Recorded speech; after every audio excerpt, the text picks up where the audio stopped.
On se comprend.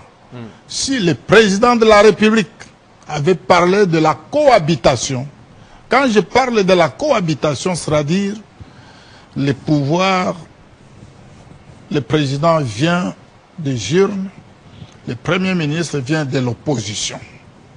C'est ça la cohabitation. Alors, quand je vous propose que le professeur Kolengele, l'Église catholique doivent se mettre ensemble, c'est pour trouver ce genre de solution, comment sortir de la situation qui a pénalisé depuis des années la stabilité du pays, le développement même. Et puis un deuxième facteur, que jusque-là, quand vous suivez tout ce qu'il y a comme médias du Congo, on ne vous parle pas de la faim. Vous savez, on ne peut pas être un État souverain quand vous n'êtes pas capable de nourrir la population. C'est ce qui fait la souveraineté d'une nation. Regardez l'Ukraine, qui se bat avec la deuxième grande puissance militaire du monde. Mais vous n'entendrez nulle part où les gens sont sur la rue, le président Zelensky doit partir, il doit partir. Non, pourquoi? Parce que ce peuple-là mange à sa faim. Ce qui fait aujourd'hui que les Congolais se heurtent les uns contre les autres, on se chamaille, on se divise. L'une des causes, c'est la famine, monsieur. Le ventre est vide. Et à ce moment, on est exposé à des insultes, à des paroles qui n'ont pas de sens. Personnellement, avec mon parti politique, nous sommes prêts à faire voir aux Congolais que nous n'avons pas la terre sans être utilisés. Nous avons la terre et que nous pouvons nourrir ce peuple congolais du ventre de sa mère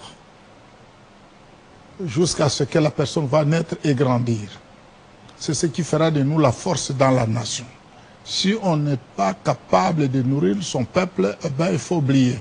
Nous allons résoudre les problèmes de l'Est, l'insécurité avec armes à la main, mais la mauvaise et la plus dangereuse, c'est l'insécurité alimentaire qu'il faut résoudre. Pourquoi est-ce que quand un petit mouvement de rébellion tombe à un endroit, les gens les applaudissent? C'est parce qu'ils n'ont rien dans les ventres. Il faut tenir compte de ça. Il faut tenir compte de ça. Plus le ventre est calme, plus le raisonnement est normal.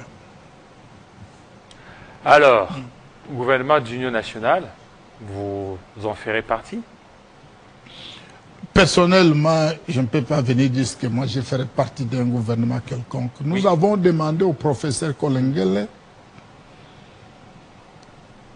en cas d'un quelconque gouvernement d'union nationale, qu'il tienne compte des critères, d'abord un, de l'expertise, de la compétence, pour que l'équipe qui va sortir du résultat de ces différentes consultations soit des hommes et des femmes capables d'amener les Congolais à la victoire. Si je réponds aux critères qu'elles vont mettre sur table de l'expertise, eh ben, on me donne le poste, nous sommes d'accord, on est prêt même à prendre des responsabilités, parce que c'est une opportunité pour moi, prouver de quoi je suis capable. Je ne suis pas un homme théorique, moi je suis plus pratique, les résultats me donnent la théorie à donner. Voilà ce que je suis. Alors, aujourd'hui, si on vient, on vous propose, quel poste ministériel voudrez-vous occuper pour servir la nation? Je suis d'abord médecin vétérinaire de formation. Et bien que je sois médecin vétérinaire de la formation, je suis d'abord un être humain profondément politique. Donc les domaines, quand je vous parle de l'expertise, est le plus grande dans les domaines d'élevage, pêche et hygiène alimentaire. Même le ministère de la Santé publique. Bien sûr. Bon, écoutez, on est universitaire.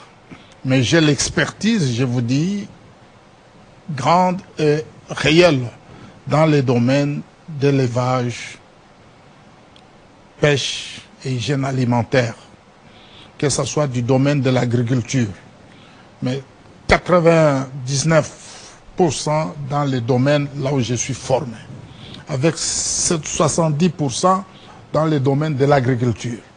Voilà là où moi, si jamais je répondais aux critères, voilà là où je peux intervenir, avec précision, amener le Congo à avoir une autosuffisance alimentaire.